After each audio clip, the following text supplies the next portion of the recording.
The NXT call-ups, man. That was so refreshing. And I thought for a second maybe they're just appearing on Monday Night Raw for once and we won't see them again, week after week, but that wasn't the case. After Triple H introduced 4 of the top wrestlers in NXT, I was like, wow, okay, we're going to see some changes. There was some news before Monday Night Raw started that the NXT superstars, they were backstage. And usually you hear these stuff, but then there is nothing to it. But that became true. And I was so shocked to see these guys in actual matches. They didn't just do an introduction. They didn't let them just look at themselves in the mirror. No, they had actual matches. Then I said, poor EC3, Nikki Cross, and the others who were called up before them. We saw Heavy Machinery with Lacey Evans, but what about the other guys? They weren't even seen on the shows. Even the vanished Lars Sullivan himself tweeted about this. He said, great show tonight, NXT versus WWE, LOL.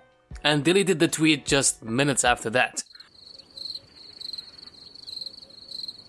I've been bitching and complaining about this for months now. Monday Night Raw seems like the same thing over and over again. When it comes to the segments, the matches, even the superstars. They needed someone new to come in, and we thought with the NXT call-ups, we're going to get a mix of new things going on the show.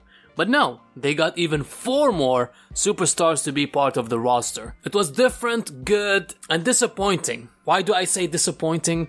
It's because of the freaking crowd in Lafayette. They were so dead. Throughout the show, we were seeing crazy shit from Ricochet. We saw awesome stuff from Johnny Gargano and Tommaso Ciampa. We even saw Aleister Black do his thing with Elias, but they didn't care. Even the main event, props to Ronda Rousey and Ruby Riott because they went all out and they had a great match. But the crowd didn't give a shit. Apparently there is one other superstar who has heat backstage, and that's Lio Rush. Lio Rush had been making news for months now. According to Mike Johnston, he says, it appears as if Lio Rush is done with Bobby Lashley. I can tell you behind the scenes there were not a lot of people surprised at that, and not a lot of people surprised that Lio took the pin. There are times Lio has a reputation for rubbing people the wrong way, including other workers.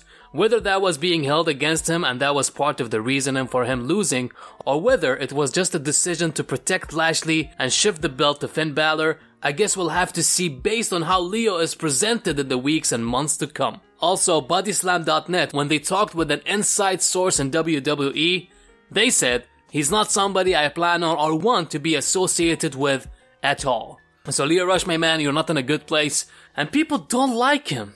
I mean, that was the case too on the indies, before he joined WWE and NXT. He had this reputation of having a big mouth and thinking so highly of himself, and with those rumors, WWE signed him anyway, in which usually they don't do. And he had that thing with Emma, when he made fun of her when she was released from WWE, and it seems like people would be happy if he left WWE. So I can easily say people were joyous when it came to watching the NXT call-ups this week on Raw, but there is one person who wasn't happy about that. And that person is TJP. He was responding to a couple of the fans and he was complaining about not being booked on Monday Night Raw. I will read 2 of his responses. First, it was from the Modern Myth. He told TJP, so how soon until we see you in AEW? TJP responded, if it were up to me, literally never. I'm doing everything I possibly can to succeed here on the team I always wanted to play for, both on and off camera. And another person sent this to TJP. Christopher Garcia said, what can we do as supporters of yours to help? Aside buy merch and tickets, of course. TJP responded, probably nothing. The batting order is what it is. No matter how much time I spend in the batting cage or how many positions I can play, sorry, I really wish I could will it into existence. So, he's a complainer, but he doesn't want to leave WWE. He wants to stay in the company, but have bigger chances. I don't know what to tell you, Mr. Perkins. I've seen your work, before in Impact and other indie promotions like Evolve, and you were just great there. But when it comes to the cruiserweights, we all know what Vince McMahon thinks about them. I mean, heck, on Elimination Chamber, in the middle of the match, there was an interview. So you think they would give a big push to the cruiserweights? Even Buddy Murphy himself, he said, I deserve better. Wow, just wow. And now we come to our main point, and that's why the sudden call-ups from NXT. It seems like Vince McMahon wants to do a reset show and put more guys on the main roster so they can have different matches week after week. But the main reason behind all this is ratings. It seems like they wanted to do something big to attract attention, and that's what they did. And now with new guys being in the mix, we're going to look forward for them in the coming weeks to see new matches and what happens next. I think most probably we're going to get Ricochet versus Finn Balor for the Intercontinental title either at Fastlane or WrestleMania. That's going to be great. And DIY versus The Revival, I can watch these guys work week after week. They had a great match. The only negative that I can repeat, the crowd wasn't into it, and that just sucked.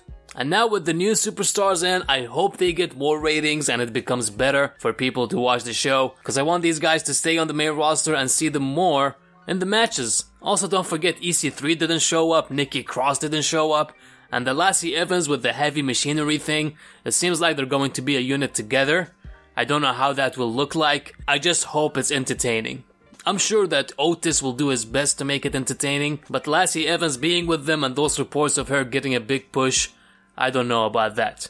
With that being said, guys, what do you think of the debut of these 4 NXT superstars on Monday Night Raw?